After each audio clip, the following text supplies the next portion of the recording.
India गाता है। एक संगीत विरासत। संगीत भारत की आत्मा है। ये हर जगह है। बड़े कॉन्सर्ट हॉल से लेकर छोटे गांव के चौराहों तक संगीत हवा में भर देता है।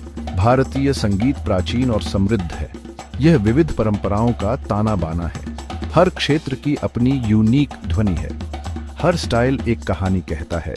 यह एक विरासत है जिसे संजोना और मनाना है। अतीत की गूंज, प्राचीन जड़। भारतीय संगीत की कहानी समय के माध्यम से एक यात्रा है। भारतीय संगीत की जड़ें गहरी हैं, अपनी प्राचीन सभ्यता के ताने बाने से जुड़ी हुई हैं। वे वैदिक काल तक जाती हैं। एक ऐसा समय जब ज्ञान मौखिक परंपराओं के माध्यम से दिया जाता था। वेद प्राचीन ग्रंथ हैं जिन्हें संस्कृत साहित्य की सबसे पुरानी परत माना जाता है। उनमें संगीत पर आधारित भजन है जिनका जाप अनुष्ठानों और समारोहों के दौरान किया जाता था। इन भजनों को सामवेद कहा जाता है, जो 4 वेदों में से एक है, विशेष रूप से संगीत और धुनों को समर्पित। नाट्य शास्त्र एक और महत्वपूर्ण ग्रंथ है जो ऋषि भरत मुनि द्वारा लिखा गया है। यह प्रदर्शन कलाओं पर एक प्राचीन ग्रंथ है जिसमें रंगमंच, नृत्य और संगीत शामिल है। इसमें संगीत के पैमाने और वाद्य यंत्रों का उल्लेख है जो शास्त्रीय भारतीय संगीत की नींव रखते हैं। भारतीय संगीत की नींव सदियों पहले रखी गई थी, जो पीढ़ियों से विकसित होकर आज हम जिस समृद्ध और विविध परंपरा का जश्न मनाते हैं वह बन गई है। राग की 2 धाराएं, हिंदुस्तानी और कर्नाटक। इन 2 शास्त्रीय संगीत परंपराओं ने सदियों से भारत के संगीत परिदृश्य को आकार दिया है। समय के साथ 2 प्रमुख शास्त्रीय परंपराएं उभरी, हिंदुस्तानी और कर्नाटक। प्रत्येक की अपनी अनूठी विशेषताएं और समृद्ध इतिहास है। हिंदुस्तानी संगीत उत्तर भारत में विकसित हुआ, सदियों से सांस्कृतिक आदान प्रदान और नवाचार के माध्यम से विकसित हुआ।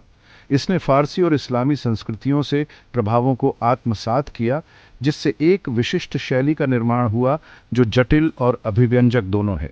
दूसरी ओर कर्नाटक संगीत दक्षिण भारत में फला फूला।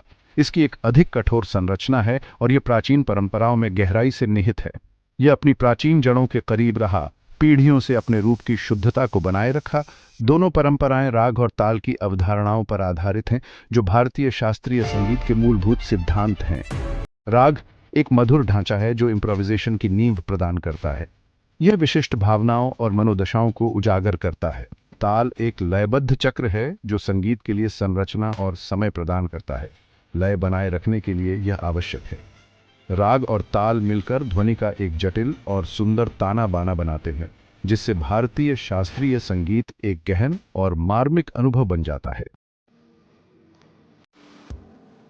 आत्मा के लिए संगीत, भक्ति और सूफी प्रभाव। इन 2 आध्यात्मिक परंपराओं ने भारतीय संगीत को गहराई से प्रभावित किया है। ध्वनि और भक्ति का एक समृद्ध ताना बाना बनाया है जो युगों से गूंजता रहा है। भारतीय संगीत हमेशा से आध्यात्मिकता से जुड़ा रहा है। प्राचीन वैदिक मंत्रों से लेकर आज के भक्ति गीतों तक, संगीत मानव और ईश्वर के बीच एक सेतु का काम करता है। 7वीं शताब्दी में शुरू हुए भक्ति आंदोलन का भारतीय संस्कृति और संगीत पर गहरा प्रभाव पड़ा। इसने किसी देवता के प्रति व्यक्तिगत भक्ति पर जोर दिया और इस भक्ति को व्यक्त करने के साधन के रूप में संगीत का उपयोग किया। भक्ति संतों ने अपनी भक्ति व्यक्त करने के लिए संगीत का उपयोग किया। उनके गीत, जो ईश्वर के प्रति प्रेम और लालसा से भरे हुए थे, कई लोगों के दिलों को छू गए और लोगों को उनके विश्वास के करीब लाए। कबीर, मीराबाई और तुलसीदास भक्ति आंदोलन के प्रमुख व्यक्ति थे। आध्यात्मिक ज्ञान और काव्य सौंदर्य से भरपूर उनकी रचनाएं आज भी लोगों को प्रेरित और उत्थान करती हैं। उनकी रचनाएं आज भी गाई जाती हैं, न केवल मंदिरों में बल्कि संगीत समारोहों और घरों में भी, आधुनिक समय में भक्ति की भावना को जीवित रखते हुए। सूफी संगीत ने भी भारत के संगीत परिदृश्य को समृद्ध किया। रहस्यवादी इस्लामी परंपराओं से उत्पन्न सूफी संगीत भौतिक दुनिया से परे जाकर ईश्वर से जुड़ना चाहता है। यह प्रेम और एकता पर जोर देता है, धर्म और संस्कृति की बाधाओं को तोड़ता है और लोगों को आध्यात्मिक परमानंद के एक साझा अनुभव में एक साथ लाता है। अमीर खुसरो एक प्रसिद्ध सूफी संगीतकार और कवि थे। उनकी नवीन रचनाओं और काव्य पद्य ने भारतीय संगीत पर एक अमीठ छाप छोड़ी है, जिसमें फारसी और भारतीय संगीत परंपराओं का मिश्रण है। लोगों का संगीत, लोक परंपराएं। लोक संगीत ग्रामीण भारत की धड़कन है। यह आम लोगों के जीवन और अनुभवों को दर्शाता है। हर क्षेत्र के अपने लोकगीत और नृत्य हैं। पंजाब अपने ऊर्जावान भांगड़ा के लिए जाना जाता है। राजस्थान में भावपूर्ण मांड है। भारत की विविध लोक परंपराएं संस्कृति का खजाना है। विश्वमंच पर भारतीय संगीत। 20वीं सदी में भारतीय संगीत ने सीमाएं पार की। सितार वादक रविशंकर ने अहम भूमिका निभाई। उन्होंने पश्चिम में भारतीय शास्त्रीय संगीत का परिचय कराया। ऑस्कर विजेता संगीतकार AR रहमान भारतीय संगीत को नई ऊंचाइयों पर ले गए हैं। वह शास्त्रीय और लोक तत्वों को आधुनिक ध्वनियों के साथ मिलाते हैं।